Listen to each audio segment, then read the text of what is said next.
Neat పరీక్షకు విద్యార్థిని 3 నిమిషాలు ఆలస్యంగా రావడంతో అధికారులు అనుమతించలేదు. ఈ ఘటన కరీంనగర్లో ఉమెన్స్ డిగ్రీ కాలేజీలో చోటు చేసుకుంది. వేములవాడకు చెందిన వైష్ణవి పరీక్షకు 3 నిమిషాలు ఆలస్యంగా వచ్చింది. అధికారులు పరీక్షకు అనుమతించకపోవడంతో ఆవేదన వ్యక్తం చేస్తుంది. 3 నిమిషాలు లేట్ అయింది, క్షమించండి అంటూ వేడుకుంది. మంగళసూత్రం అమ్మి కోచింగ్ ఇప్పించారంటూ వైష్ణవి తల్లి కన్నీటి పర్యంతమయ్యారు.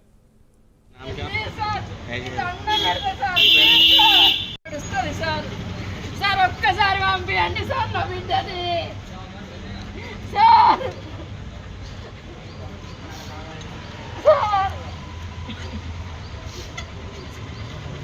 సార్ ఒక్క 3 మినిట్స్ సార్, నా బిడ్డ లేడు సార్.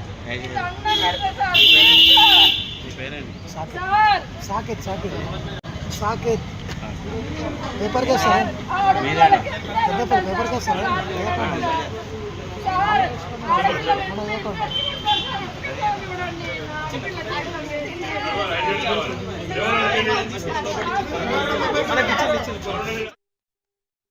తీసుకొని పెట్టుకొని ఏదో మెయింటైన్ చేసుకున్నాను సార్. మేము కూలీ నాలు చేసుకునేటోళ్ళం.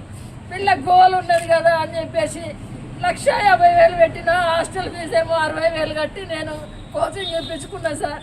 ఒక్క 3 మినిట్స్కి ఎక్స్క్యూజ్ చేస్తలేరు సార్. మా బాధ అర్థం చేసుకునేటోళ్ళు లేరా సార్?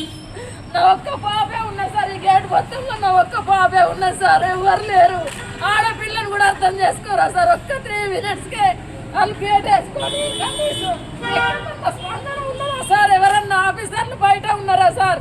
ఒక్కసారి చూడండి సార్. ఎగ్జామ్ టైం వచ్చేసి 2 గంటలు, ఎగ్జామ్ టైం 2 గంటలు. సరే ఓకే, గేట్ మూసే టైం ఏ టైం సార్?